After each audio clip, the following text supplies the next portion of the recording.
কলকাতায় ভয়াবহ অগ্নিকাণ্ডে নিহত কুষ্টিয়ার সাংবাদিক দেবাশিস দত্তের পরিবারের 4 সদস্যের সমাধিস্থ ও দাফন সম্পন্ন হয়েছে।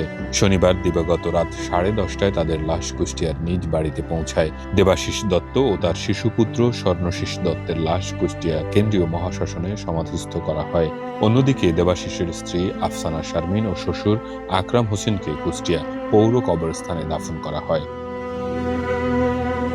শনিবার রাত 10:30টায় 4 জনের লাশ আড়ুয়াপাড়া বাহাদুর আলী বিশ্বাস সড়কের নিজ বাসায় পৌঁছলে এলাকায় শোকের ছায়া নেমে আসে। একসাথে পরিবারের 4 সদস্যের নিথর দেহ দেখে স্বজনদের কান্নায় ভারী হয়ে ওঠে পরিবেশ।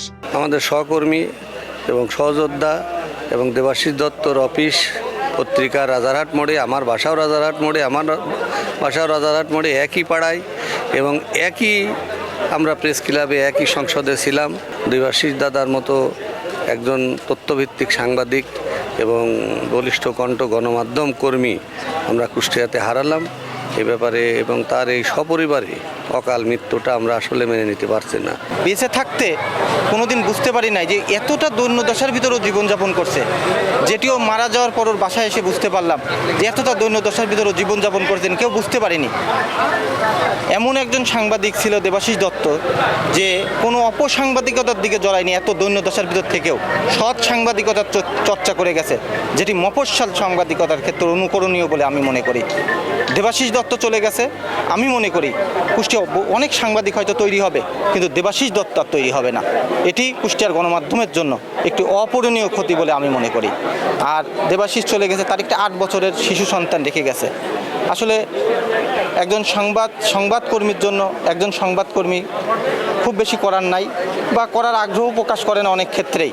তা আমি কুষ্টিয়া প্রেস ক্লাবের একজন সাবেক নেতা হিসাবে, দেবাশিসের একজন সহকর্মী হিসাবে এই সরকারের কাছে দাবি রাখতে চাই এবং আমাদেরও প্রচেষ্টা থাকবে যে জেলায় দেবাশিস সাংবাদিকতা করে গেছে সেই জেলাতে অন্ততপক্ষে তার ওই 8 বছরের মেয়ের জন্য যেন একটি স্থায়ী কোনো আবাসস্থল স্থল হয়, এটি আমার দাবি থাকবে সবার কাছে।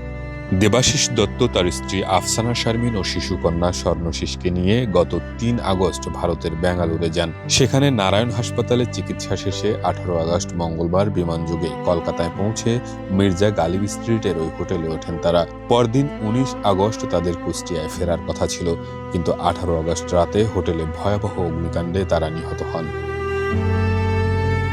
নিহত সাংবাদিক দেবাশিস দত্ত দৈনিক আজকের কাগজ ও চ্যানেল 9-এর কুষ্টিয়া জেলা প্রতিনিধি হিসেবে দায়িত্ব পালন করছিলেন। তিনি কুষ্টিয়া থেকে প্রকাশিত দৈনিক আজকের আলো পত্রিকার সম্পাদক ছিলেন। দেবাশিসের শ্বশুর আকরাম Hossain West zone power distribution কোম্পানির কুষ্টিয়া শাখার কর্মচারী ছিলেন।